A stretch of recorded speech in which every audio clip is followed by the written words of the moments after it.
الحمد لله رب العالمين والعاقبة للمتقين والصلاة والسلام على سيد المرسلين أما بعد أعوذ بالله من الشيطان الرجيم بسم الله الرحمن الرحيم. درود پاک پڑھ لیجیے.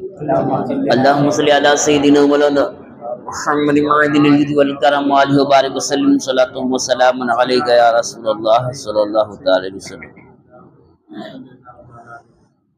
امام غزالی رحمۃ اللہ تعالی علیہ اللہ کی معرفت کے حوالے سے بیان فرما رہے ہیں کہ ہر کوئی اللہ کی معرفت حاصل نہیں کر پاتا ہے، اور اللہ کی معرفت حاصل نہ کرنے کی کچھ وجوہات ہیں. اس کی دو وجہ بتایا کہ ایک تو یہ کہ خود ذات باری تعالیٰ اتنی مخفی اور اتنا پوشیدہ ہے کہ آدمی کی عقل وہاں تک پہنچ نہیں پاتی ہے، اور دوسری وجہ یہ ہے کہ اتنا ظاہر ہے کہ وہ عقل اس پر حیران رہ گئی. بہت زیادہ کوئی چیز ظاہر ہو جائے تو بھی پردے خفا میں چلی جاتی ہے. تو اس سلسلے میں انسیت اور معرفت میں کوتاہ فہمی کی وجہ کیا ہوتی ہے؟ مطلب معرفت حاصل نہ ہونا، اور معرفت نہیں ہوگی تو اس سے انسیت کیسے ہوگی، محبت کیسے پیدا ہوگی؟ محبت پیدا ہونے کے لیے پہچان ضروری ہے. تو اس میں کم فہمی کی وجہ کیا ہے یہ بیان فرما رہے ہیں، سماعت فرمائیے گا. فرما رہے ہیں کہ یہ امور ارباب بصیرت کے ہاں معلوم ہیں، لیکن یہ مشکل ہے کیونکہ عقل کمزور ہونے کی وجہ سے ان کا ادراک نہیں کر سکتی. اور دوسرا یہ کہ علماء اس کی ایسی تشریح اور توضیح کرنے سے قاصر ہیں کہ جس سے لوگوں کو غرض سمجھ میں آ جائے. اس کے علاوہ وہ اپنے نفس میں مشغول ہیں اور یہ اعتقاد رکھے ہوئے ہیں کہ اس کو لوگوں سے بیان کرنا بے فائدہ ہے. تو معرفت الہی میں کوتاہ فہمی یعنی نہ سمجھ میں آنے کا یہی سبب ہے. نیز ادراک کی جانے والی تمام اشیاء یعنی وہ تمام چیزیں جن کا علم حاصل کیا جاتا ہے جو ذات باری تعالیٰ پر شاہد ہیں، یعنی جن کو دیکھ کر کے اللہ کی ذات کا پتہ چلتا ہے. انسان کامل عقل نہ ہونے کے باوجود ان کا ادراک بچپن ہی میں کر لیتا ہے. پھر جب اس میں آہستہ آہستہ عقل پیدا ہوتی ہے تو وہ خواہشات میں مستغرق ہو جاتا ہے اور ادراک کی جانے والی چیزوں اور محسوسات سے مانوس ہو چکا ہوتا ہے. اور طویل انسیت کے باعث اس کے دل سے ان کی اوقات ختم ہو جاتی ہے. یہی وجہ ہے کہ جب وہ اچانک کوئی عجیب و غریب جانور یا نباتات یا افعال الہیہ میں سے کوئی عجیب اور خلاف عادت فعل دیکھتا ہے تو طبعی طور پر اس کی زبان سے معرفت کا ظہور ہوتا ہے اور وہ بے ساختہ پکار اڑتا ہے کہ سبحان اللہ. حالانکہ وہ دن بھر اپنے آپ کو، اپنے اعضاء کو اور تمام حیوانات کو دیکھتا ہے جن سے اس کو الفت ہوتی ہے، اور یہ تمام کے تمام ذات باری پر قطعی شاہد ہیں، لیکن طویل انسیت کی وجہ سے ان کا شاہد ہونا محسوس نہیں ہوتا. البتہ اگر کوئی عاقل بالغ اندھا ہو پھر اچانک اسے بینائی مل جائے اور اس کی نگاہ آسمان و زمین، درخت، نباتات، حیوانات پر دفعتاً پڑے تو اس بات کا ڈر ہوگا کہ خالق کائنات پر ان عجائبات کی شہادت کی وجہ سے انتہائی تعجب کے باعث کہیں اس کی عقل زائل نہ ہو جائے. الغرض اس جیسے اسباب اور خواہشات میں انہماک ہی کی وجہ سے انوار معرفت سے روشنی حاصل کرنے اور اس کے وسیع سمندروں میں تیرنے کی راہ مخلوق پر بند ہوتی ہے. لہذا معرفت الہی کے طالب لوگ اس مدہوش شخص کی طرح ہیں جس کے لیے مثال دی جائے کہ گدھے پر سوار ہو کر گدھے کو تلاش کرتا ہے.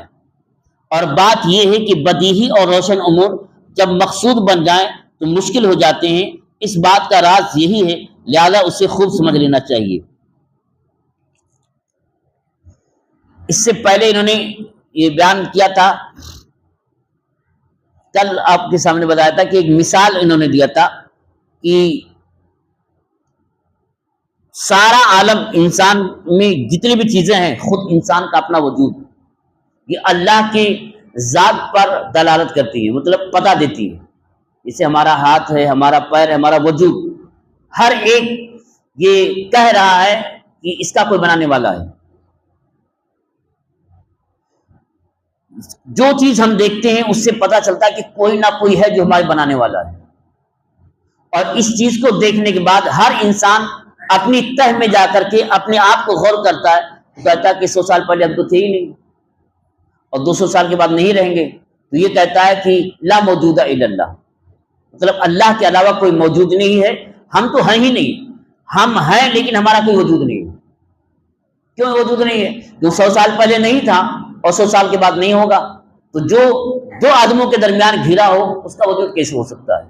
تو اس کا مطلب ہے کہ کوئی چیز موجود نہیں سوائے اللہ تعالیٰ کی ذات کی۔ اب اللہ وہ جو موجود ہے وہ ہے کیا؟ کوئی بھی نئی چیز دیکھ کر کے آدمی، ظاہر سی بات ہے، یہ اسٹینڈ ہم نے دیکھا کہ یہاں پر یہ موبائل ہم نے ٹانگا ہوا ہے، تو فوراً سوال ہوگا کہ کوئی نہ کوئی اس کو بنایا ہے، اپنے آپ نے بن کے آیا ہے۔ نئی چیز دیکھا تو ہم نے کہا یہ کسی نے بنایا ہے، تو یہ پہچان ہوئی کہ کوئی بنانے والی فیکٹری ہوگی، کوئی انسان ہوگا اس کو بنایا ہوگا۔ ہمارا وجود خود دلیل ہے کہ ہمارا کوئی بنانے والا ہے، مگر غور نہیں کر پا رہے۔ کیوں نہیں غور کر پا رہے ہیں؟ کہ پیدا ہوا تھا جب سے لے کر کے اب تک سب ہمارے ساتھی میں ہے، تو اس سے ایسی انسیت اور محبت پیدا ہو گئی ہے کہ اس کے آگے ہم دیکھ ہی نہیں پا رہے ہیں، اس کے آگے ہم سمجھ ہی نہیں پا رہے ہیں، یہ غور ہی نہیں کر پا رہے ہیں کہ ہمیں بنانے والا کوئی ہے۔ اس کی مثال دیا کہ کوئی انسان پیدائشی طور پر اندھا ہو اور 50 سال کا ہو گیا، کچھ دیکھا ہی نہیں ہے، اور اچانک اس کو بینائی آ جائے جیسے ہم اور آپ دیکھتے ہیں، اور پوری دنیا دیکھے تو حیران رہ جائے گا وہ، اور حیران ایسا ہوگا کہ ہو سکتا ہے پاگل ہو جائے وہ، کہ ایسی بھی چیزیں ہیں، ایسی بھی چیزیں۔ تو اللہ کی معرفت جو حاصل نہیں ہو رہی ہے اس کی وجہ یہی ہے کہ ہماری عقل کمزور ہے اور ہم غور نہیں کر پاتے ہیں۔ اور یہی چیز جو عقل کی کمزوری ہے دور کیسے ہوتی ہے؟ جب اللہ کے نبی کی تعلیم اور اللہ کی تعلیم ہم پر عمل کرتے ہیں، اور اللہ تعالیٰ عقل سلیم کو قوت اور توانائی عطا فرماتا ہے، اور پھر ہم ذکر کرتے ہیں تو اللہ کی تجلی کا نزول ہوتا ہے، پھر دھیرے دھیرے اشیاء کی حقیقتیں ہم پر کھولنے جاری ہوتی ہیں۔ اور یہ کام وہی لوگ کرتے ہیں جس سے ہم کہتے ہیں خانقاہ میں ایسا ہوتا ہے، یا پیر کامل نے اس پر نظر کر دیا اور دل روشن ہو گیا۔ تو دل روشن ہوگا تو حقیقت میں ظاہر ہوگی، مگر نہیں سمجھ میں آ رہا ہے، معرفت کی باتیں سب لوگ سن رہے ہیں مگر پوری بات سمجھ میں نہیں آ رہی ہے۔ کیوں سمجھ میں نہیں آ رہی ہے؟ اس لیے کہ اللہ تعالیٰ کی بارگاہ کی باتیں اتنی عظیم ہیں کہ آپ وہاں تک پہنچ ہی نہیں پا رہی ہیں۔ اب وہاں تک پہنچنے کے لیے دور نہ جائے، خود اپنی ذات پر غور کرے کہ یہی ایک انگلی ہے، اس کو اللہ نے بنا دیا ہے، اس کو کوئی کاٹ دے اور دوسری بنوا لے پوری دنیا سے، ایسی دوسرا نہیں، دور نہیں، سانس لیتے ہیں ہم، اس کا کوئی پیسہ نہیں لگتا ہے،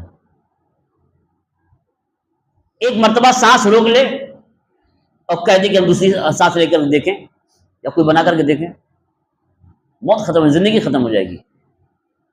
ایک سانس جو ہم لیتے ہیں وہ آکسیجن ہوتا ہے، جب بیمار ہوتا ہے آدمی اور سانس اندر نہیں آتی ہے تو آکسیجن جو ڈالتے ہیں وہی جو ہم ہاتھ سے لیتے ہیں تو لاکھوں روپیہ لگتا ہے۔ اب اسی چیز پر غور کرنے کی، سانس باہر آئے اندر نہ جائے، اور اندر جائے باہر نہ نکلے، تو یہ سمجھ میں آئے گی کہ ہماری زندگی کتنی ہے اور ہم کتنا زندہ رہنے والے ہیں اور ہماری حقیقت کتنی ہے۔ تو ہر چیز پر ہم غور کریں گے تو اللہ تعالیٰ کی قدرت نظر آئے گی۔ تو ہمیں گویا یہ دعوت دی جا رہی ہے کہ اپنی ہی ذات میں غور کریں اور اپنی ذات کے اوپر آگے بڑھیں، تو پھر اس پر غور کریں۔ اللہ تعالیٰ نے آپ کو سمجھنے کی توفیق عطا فرمائے اور سمجھ کر اس پر عمل کرنے کی توفیق عطا فرمائے۔ وآخر دعوانا الحمدللہ رب العالمین۔ اللہم صلی علی سیدنا